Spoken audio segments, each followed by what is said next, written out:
আসসালামু আলাইকুম। আশা করছি সবাই ভালো আছেন।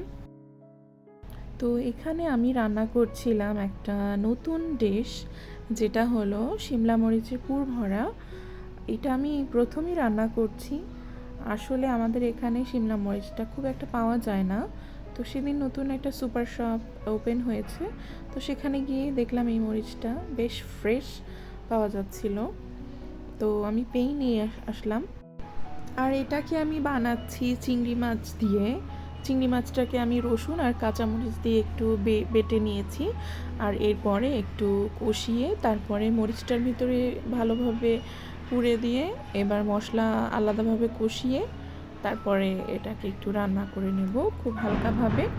ঝোলটা টেনে গেলেই উঠিয়ে নিতে হবে। আমি খুবই দুঃখিত আশেপাশে আমার সাউন্ড ইন্টারাকশনের জন্য। আসলে এখানে প্রতিনিয়তই রাস্তা এবং বিল্ডিংয়ে কনস্ট্রাকশনের কাজ চলছে, তো তাই একটু সমস্যা হতে পারে। আশা করছি আপনারা ক্ষমা সুন্দর দৃষ্টিতে দেখবেন। আর এই মরিচটায় না একদমই ঝাল নেই, এটা শুধু সুন্দর একটা ঝাঁজ আছে এবং সেটা খেতেও খুবই মজা। আর তারপরে ঝোল টেনে গেলে এটাকে উঠিয়ে নেব। আর এটা ফাইনাল লুকে ভিডিওটা করতে আমার একদমই মনে নেই, তবে আমি এর সাথে ছবিটা অ্যাড করে দেব। সবাই ভালো থাকবেন। আল্লাহ হাফেজ।